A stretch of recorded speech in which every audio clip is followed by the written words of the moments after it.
बीडमध्ये चोरांच्या भीतीनं अख्खं शहर जागं होतं। रात्री 10 वाजल्यापासून एकत्र जमत तरुण मंडळींचा पहारा आहे।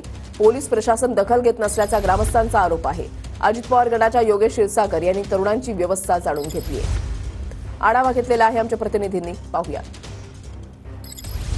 बीड शहरातल्या अंकुशनगर भागातील नाथसृष्टीमध्ये मी आलेलो आहे। 2 दिवसापूर्वी TV9 ने ती बातमी केली होती की या ठिकाणी नदीचा हा किनारा आहे आणि झाडझुडपं राहायची, मात्र अक्षरशः चोरटे या ठिकाणी दबा धरून बसत होते, लपून बसत होते। म्हणून इथल्या ग्रामस्थांनी, इथल्या नागरिकांनी चंदा गोळा केला आणि त्या पैशातून अशा पद्धतीने जी आहे नाली सफाई, नदी सफाई आपल्याला केल्याचं पाहायला मिळते।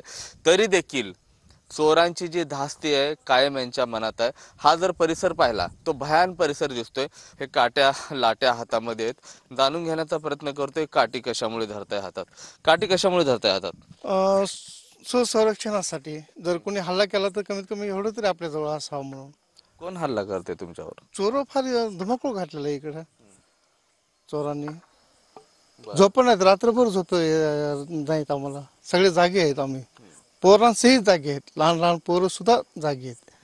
महिला, लहान मुलं, तरुण मंडळी आहेत, नोकरदार मंडळी आहेत, हे जागे राहत आहेत। पोलिसांना TV9च्या माध्यमातून हेच आव्हान आहे, निदान एक तरी पोलिसांची गस्त या ठिकाणी वाढवा, जेणेकरून नागरिकांना त्रास कुठलाही सहन होणार नाही। कॅमेरा पर्सन आप्पासाहेब मोहरकर सह मी महेंद्र कुमार मुधोळकर, TV9 मराठी, बीड।